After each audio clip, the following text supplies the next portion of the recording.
Tea கடைகளும் இருக்கு. Coffee shop மட்டும் அப்படியே பாஷா இல்ல.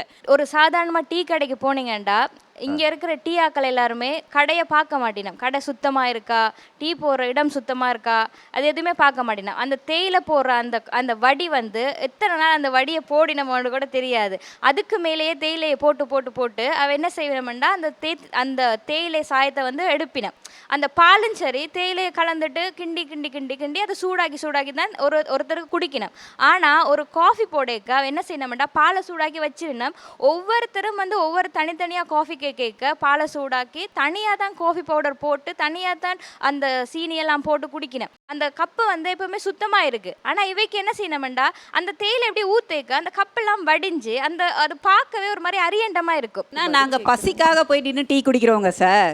அவங்க வந்து ருசிக்காகவும் ஆடம்பரத்துக்காகவும் பார்த்து குடிக்கும்போது அந்த கப்பு எப்படி இருக்குது, அந்த ஆள் எப்படி இருக்காரு, அவர் நீட்டாக யூனிஃபார்ம் போட்டிருக்காரா, அவர் வந்து க்ளவுஸ் போட்டு கொண்டு வராரா, கேப் போட்டிருக்காரா, இந்த ரூமில் ஏசி இருக்கா, இதெல்லாம் பார்த்து அவங்க காஃபி குடிக்கிறாங்க. நாங்கள் அப்படி கிடையாது சார். எங்களை மாதிரியே சக ஊழியராக தான் அவரை பார்க்குறோம். நான் என்ன சொல்ல வரேன்டா, அவங்கள்ட்ட காசு இல்லைன்றது பிரச்சனை இல்லை. அவங்கள்ட்ட 5 ரூபா காசு இருக்குது, 10 ரூபா காசு இருக்குது, 15 ரூபா காசு இருக்குது. ஆனால் அந்த டீ போட்டு கொடுக்குற இடம் ஒன்று இருக்குல்ல, அவர் போட்டு கொடுக்குறாருல, அவருக்கு வந்து சுத்தமாக இருக்கிறதுக்கு காசு தேவையில்லை, அவரோட எண்ணம் தேவை.